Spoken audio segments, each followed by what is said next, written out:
Unrehearsed Creepypasta Narrations, Part 99. I Hate Mondays. This is a story that was posted May 21st, 2024 on the creepypasta.com website. And I have never read this story before. It says it takes 19 minutes to read. The author is Catherine K. Or is it Catherine? It's rated 6.21 out of 10 stars from 33 votes.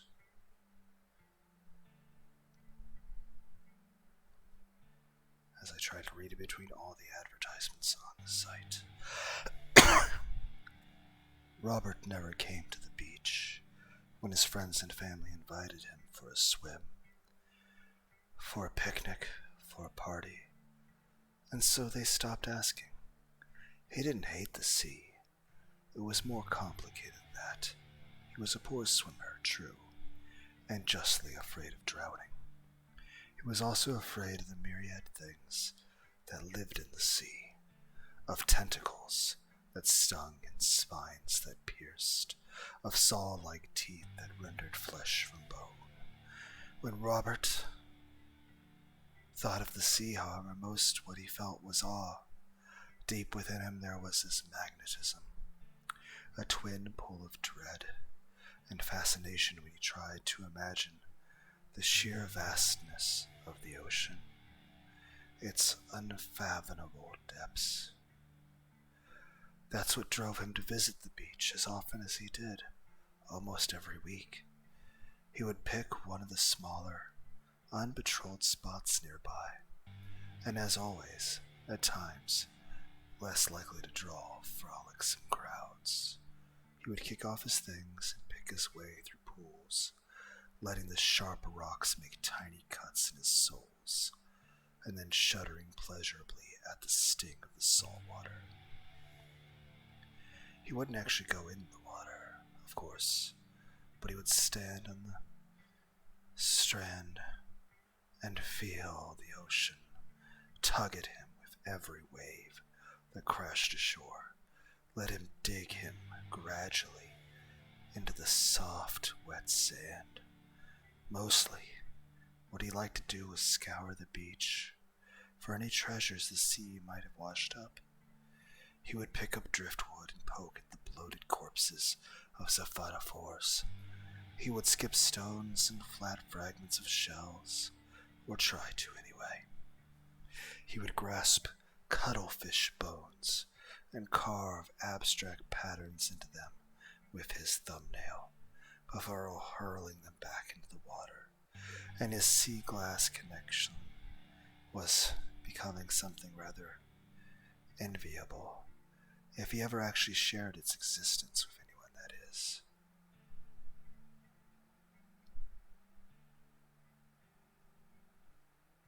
Today he found a long, gnarled stick.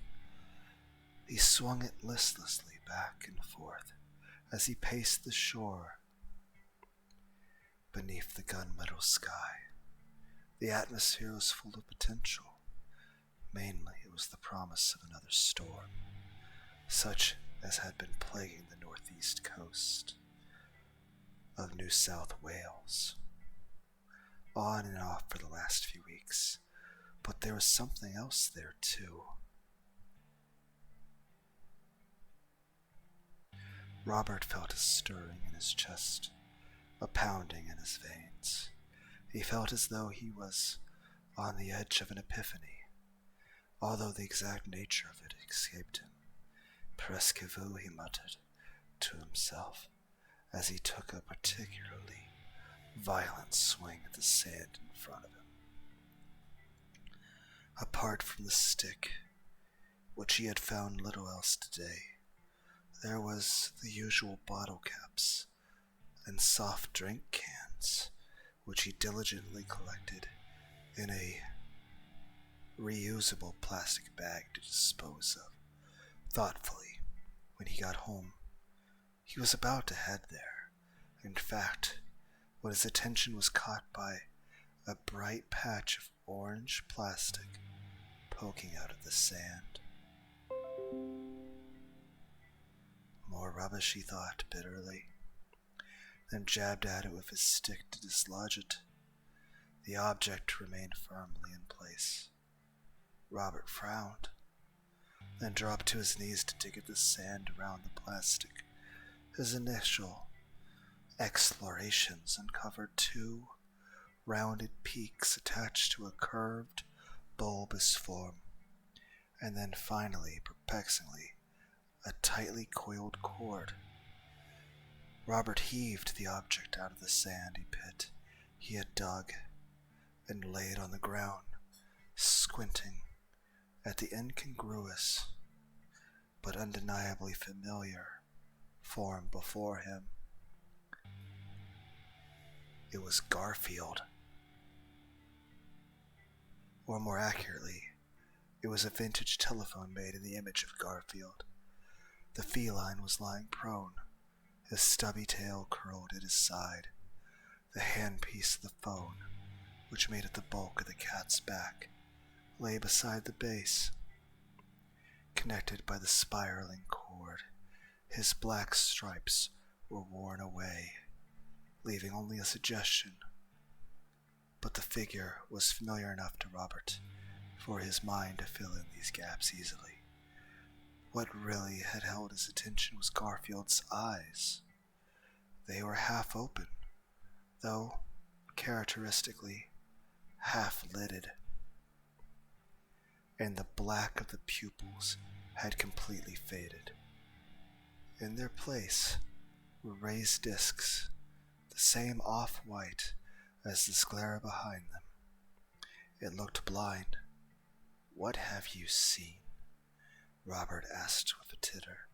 The Garfield phone merely smiled. Once home, it didn't take much for Robert to clean up the phone.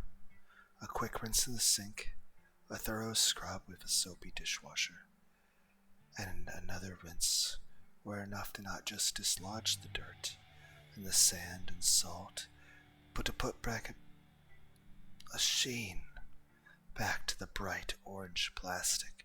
Robert raised the object and appraised it critically. Now that it was clean, he was surprised to find it was in reasonably good condition. Most surprisingly, its line, cord, and telephone jack were still present and appeared to be intact. Robert lived far enough from town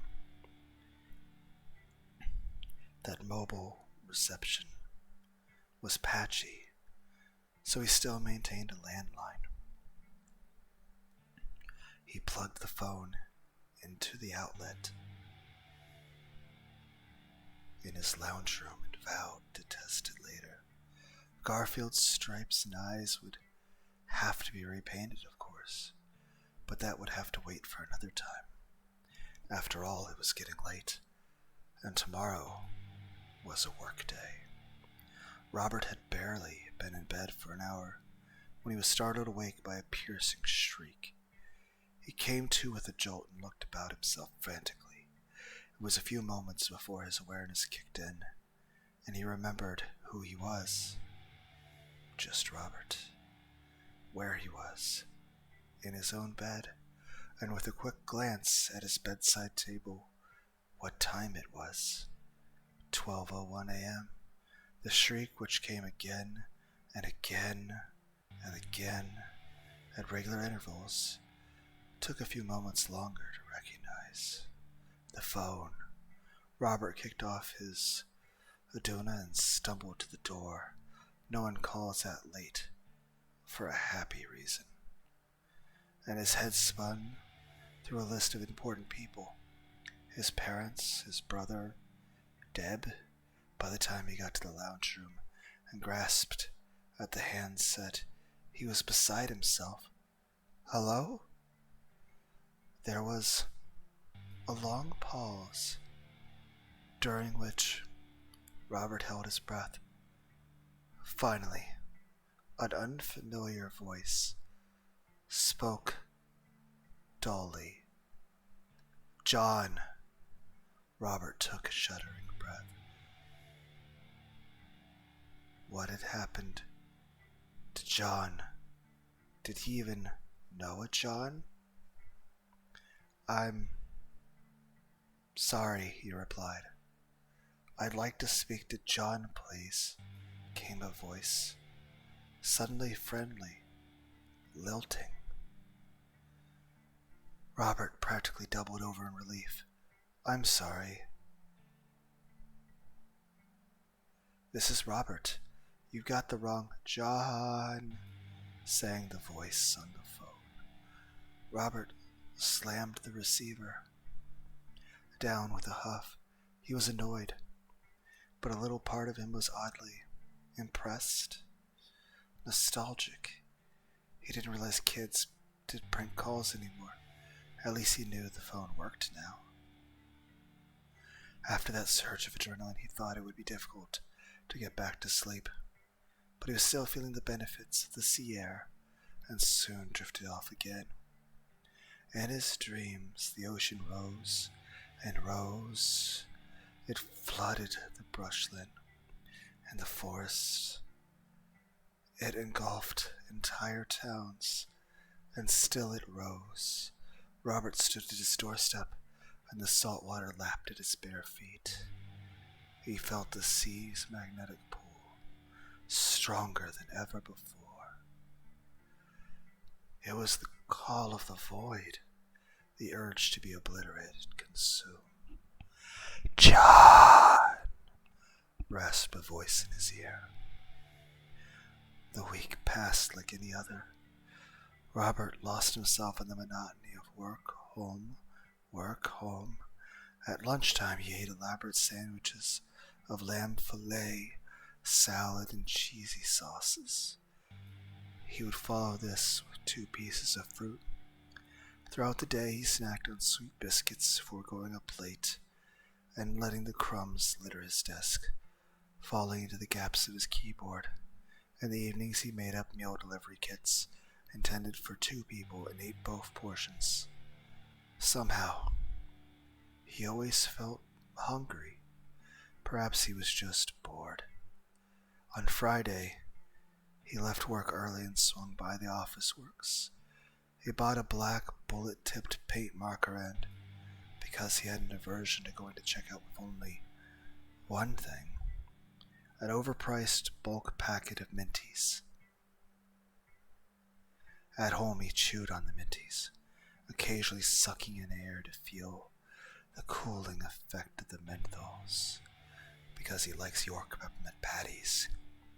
While he examined the Garfield phone, he hadn't made or received any calls since last weekend, but that wasn't unusual, as family conducted most of their contacts by email or the occasional pointed Facebook update.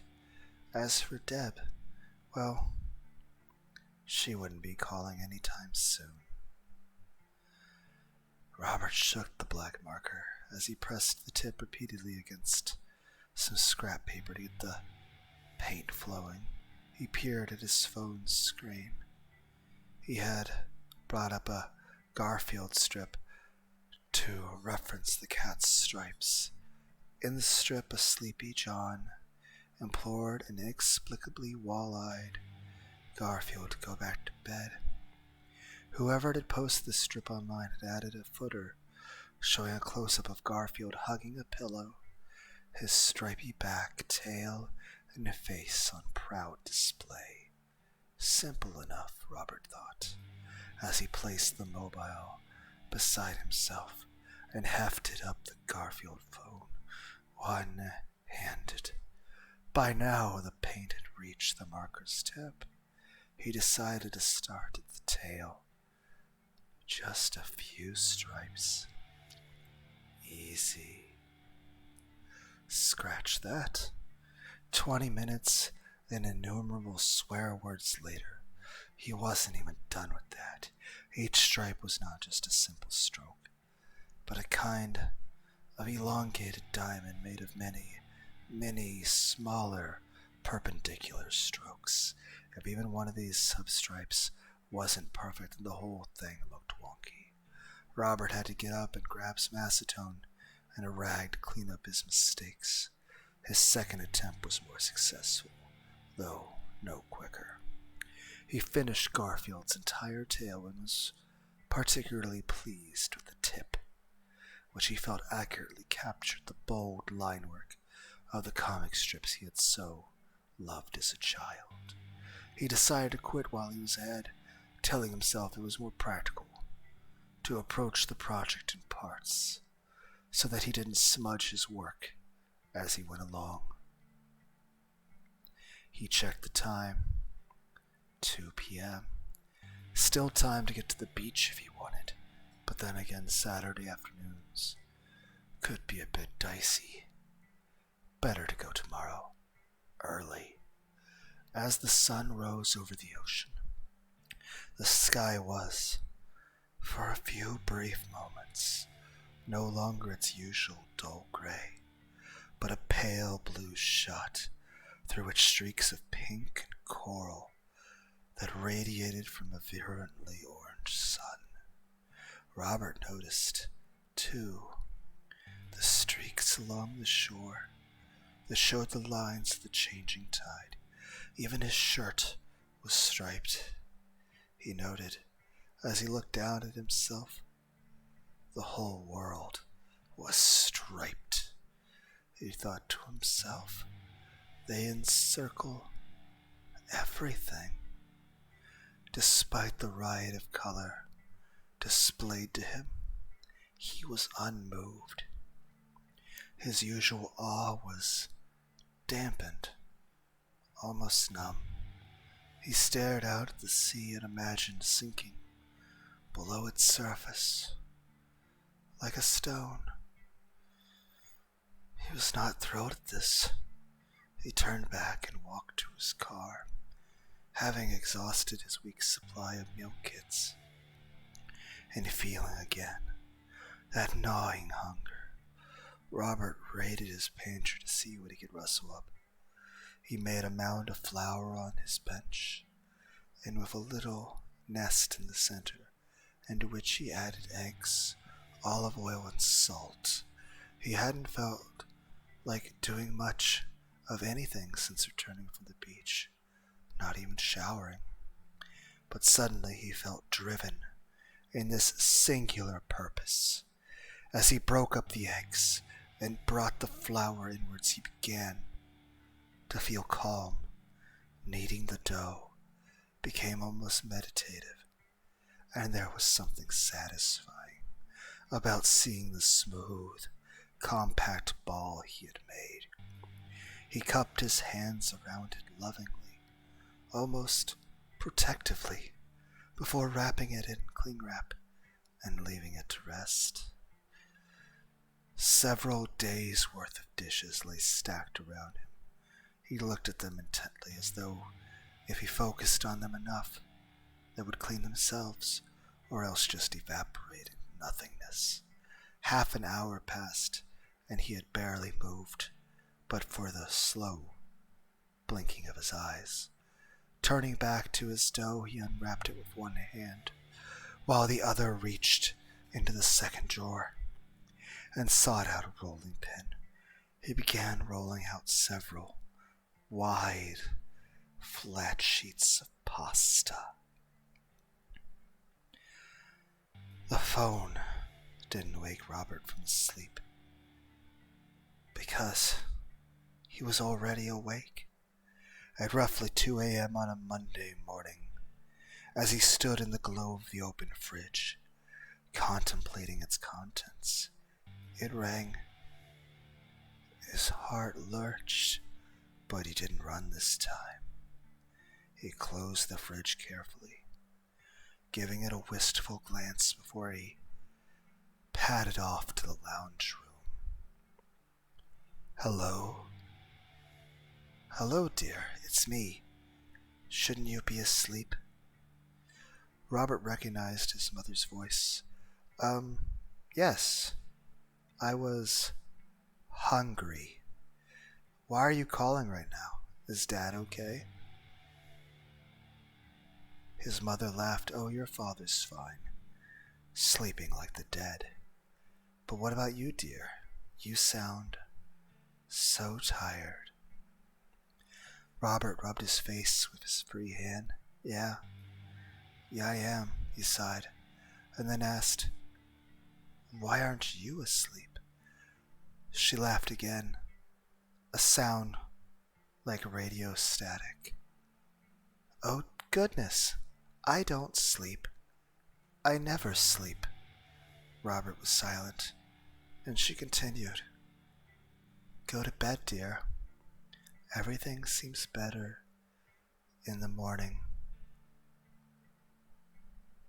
This time he yawned. Yeah, you're right. Good night, Mom. Love you. I love you too, John. Robert dreamt of Deb. They were talking, and then suddenly standing on either side of a vast sandy plain. He tried to call out, but it was like yelling underwater, something long and thick and furred, like a giant caterpillar, snaked its way up and around him, constricting his chest. He squirmed vainly.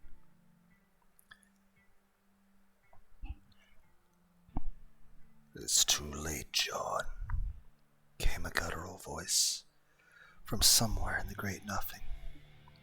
Rest now, John, it whispered, and Robert managed one weak sob before he collapsed to his knees. The furry form tightened around him, and he relaxed into it. Resigned, it felt like a hug.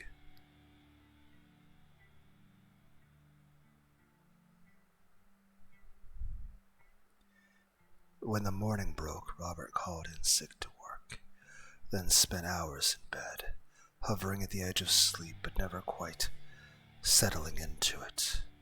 Eventually, the rumbling in his stomach became too much, and he dragged himself out of his bed rot.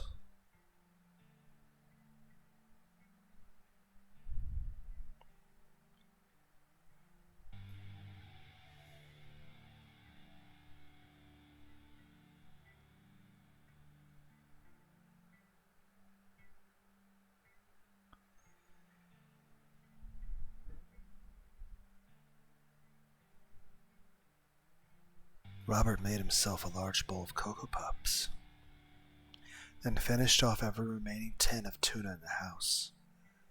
He didn't really taste anything. He did manage to shower, though, and after that felt much more human. With the slightest of a spring in his step, he returned to the kitchen and began gathering and sorting the dishes that lay strewn about. He had just started to run the water when the phone rang. Am I speaking to the owner of the house? Yes, responded Robert warily. My name is Ollie, and I work with solar solutions. The reason I am calling is because you recently visited our website and expressed an interest in installing solar panels on your property. Oh, yes. Yes, I did. That's great. Would you be free next Monday for one of our technicians to come and inspect your property for a quote? I'm not sure. Surely you can spare one Monday. There really isn't a better time to get connected to renewable energy. Not only will you save money on your electricity bill over time, but it instantly adds value to your property. Robert made a non-committal noise and fiddled the phone cord with his free hand.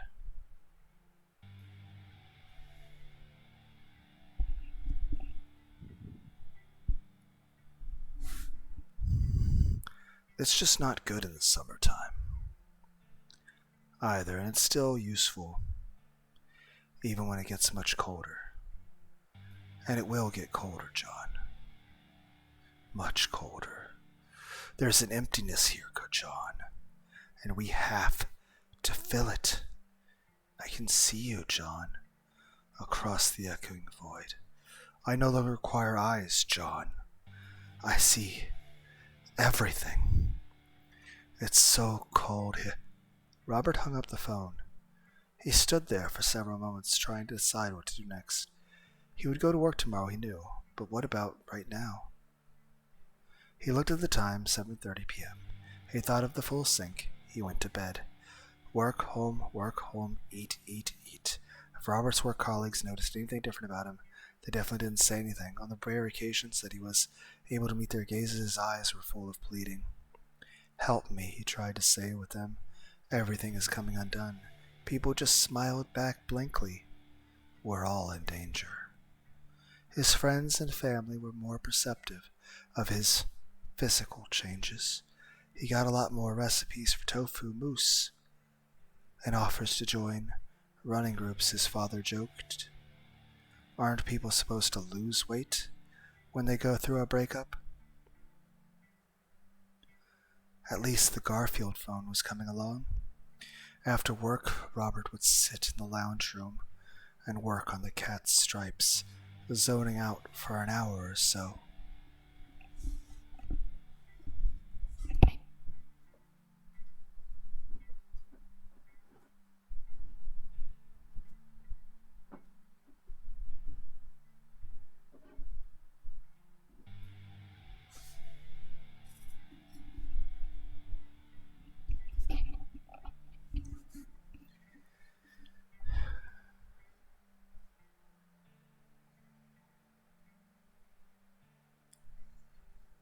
For the sake of variety,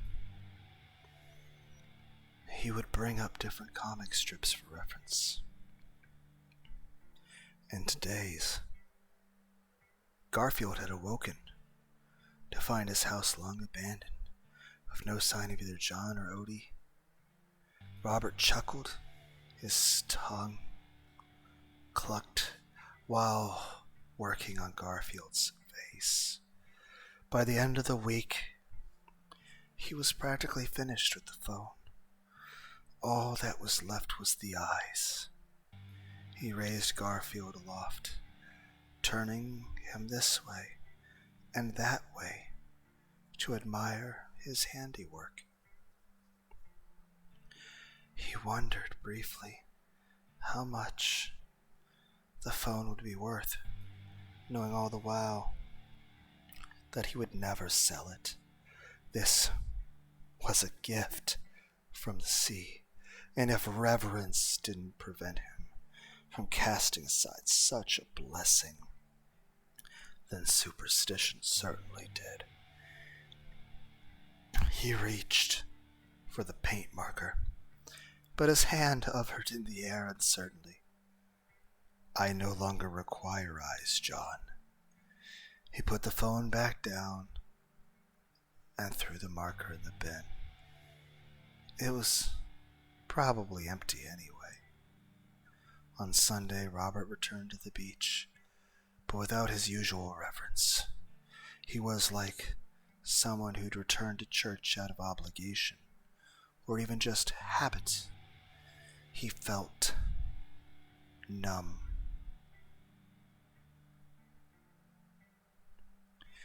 When he climbed over the dunes to get to what had become his habitual spot,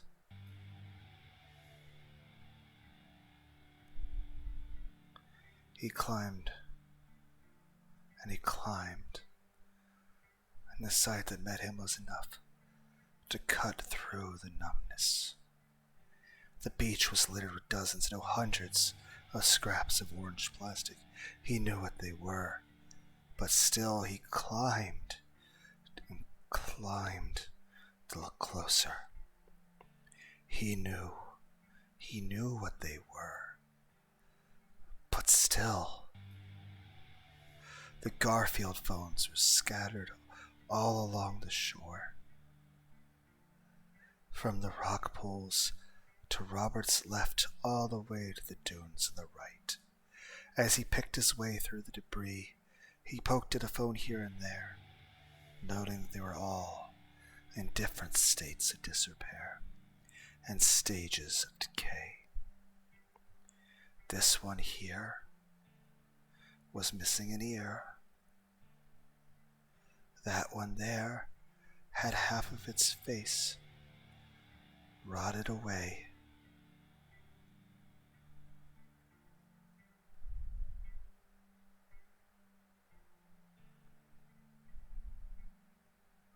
Some even had tiny mollusks clinging to their plastic sides.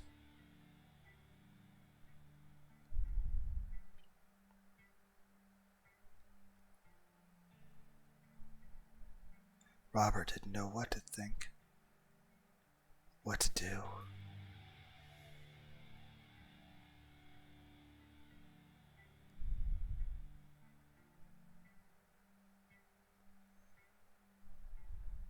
And then they started to ring. All the phones went off, not at once, but in intervals, swelling into a shrill, discordant cacophony. Robert looked about the beach. Most of them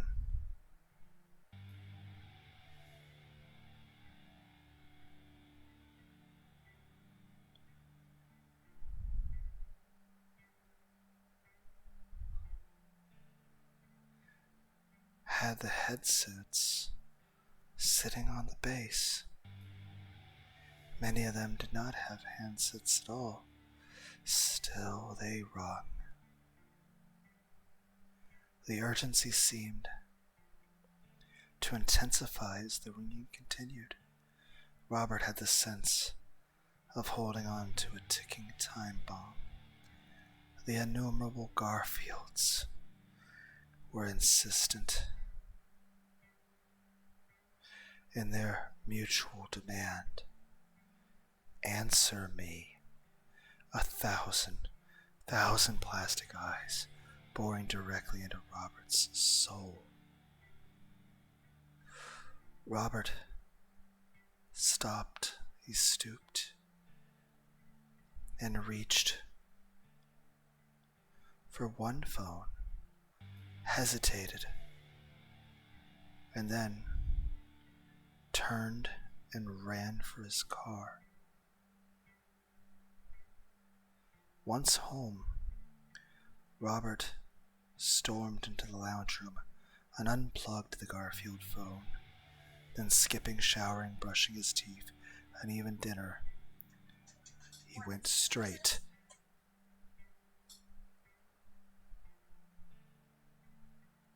to bed.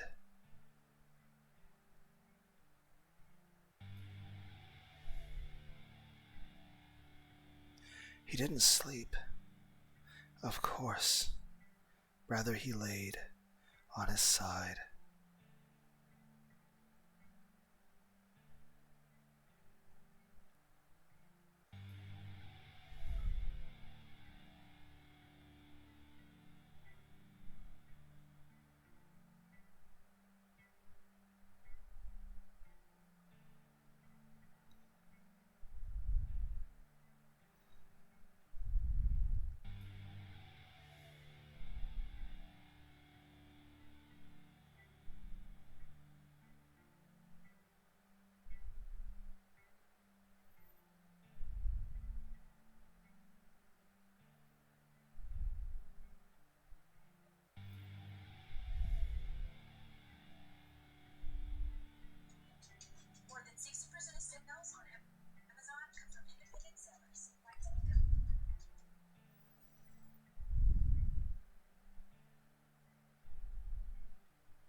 Rather, he laid on his side, staring at the alarm clock and watching the minutes flashed by. He ached from lying in one position for so long, longed to roll over, but he couldn't tear himself away from his vigil.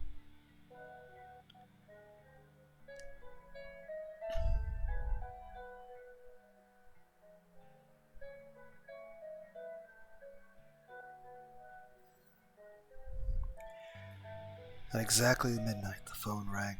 Of course it did.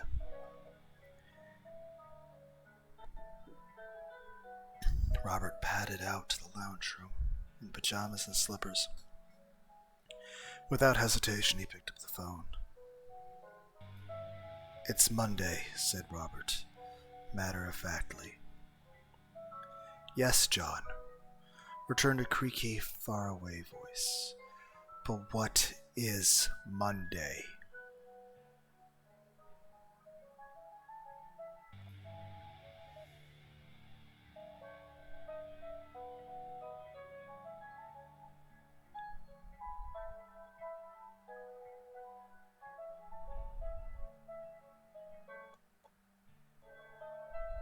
"It's..." Robert faltered. "I don't know." "It's nothing, John. An echoing void into which humans pour the mundane and predictable fabric of their existence. It's a gaping monument to banality, John, and it is all we will leave behind." "My name is he began weakly. "John," he began insistently. The voice insisted. "Go back to bed."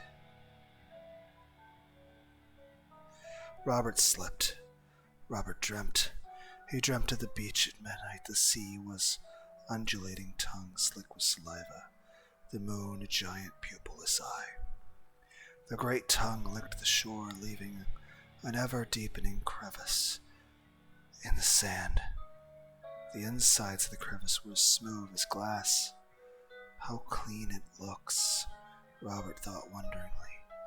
It began to rain from somewhere above, hailed all manners of objects, desk chairs and coffee mugs, ring binders and photocopiers, wedding rings and picture frames. Robert watched as they all rolled inexorably into the wailing crevasse.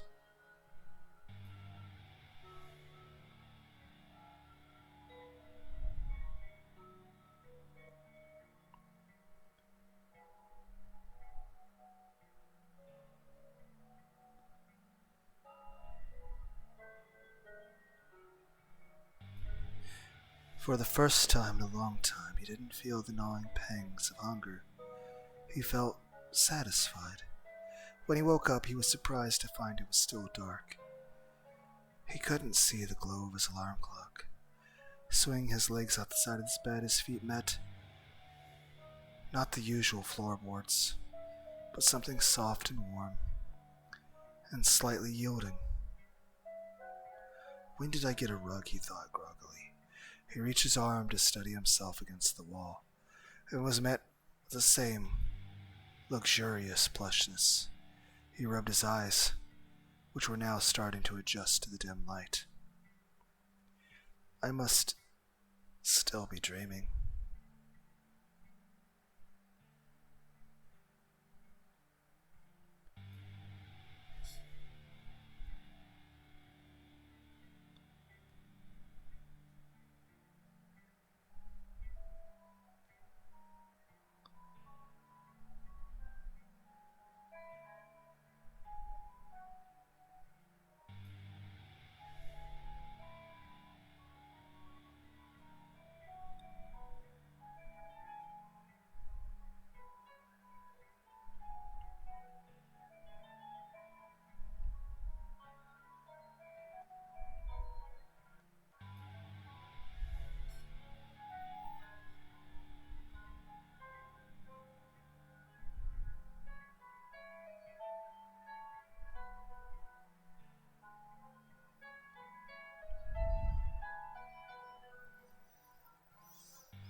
The walls, the floor, and even the ceiling was covered in a layer of thick orange fur.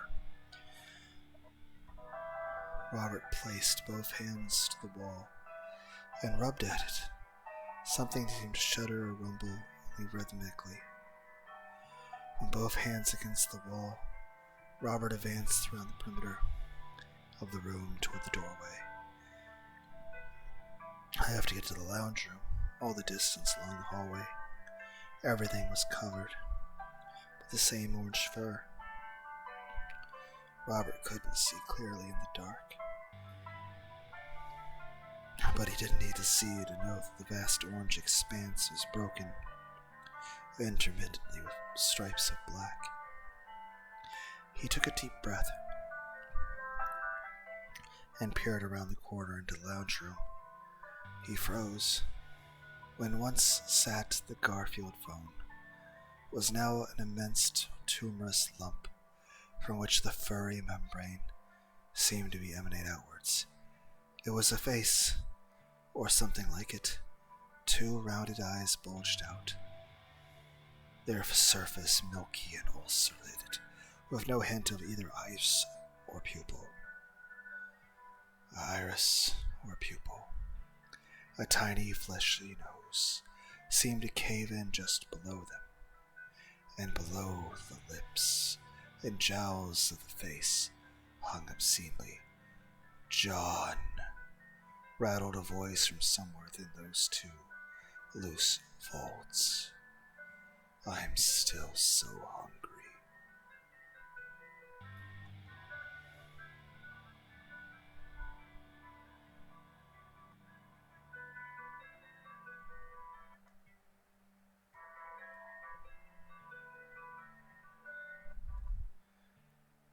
Robert fell to his knees, suddenly aware that he had been sobbing. He felt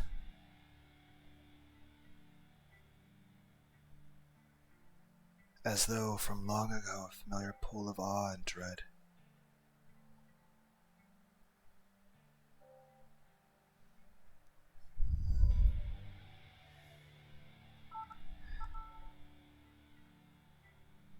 He crawled forward, his face running with tears and mucus. He approached the mouth and lifted one side of the lip. The breath that rushed out to greet him was as cold and salty as the sea, and he fancied that he could hear waves crashing against a distant shore. "I love you, Robert," purred the voice seductively. "It's John," he choked, taking a deep, shuddering breath. "Just John." He climbed into the grateful jaws. Somewhere not so far away the sun rose orange over a still sea against a horizon that seemed to stretch on forever. It was a beautiful Monday morning.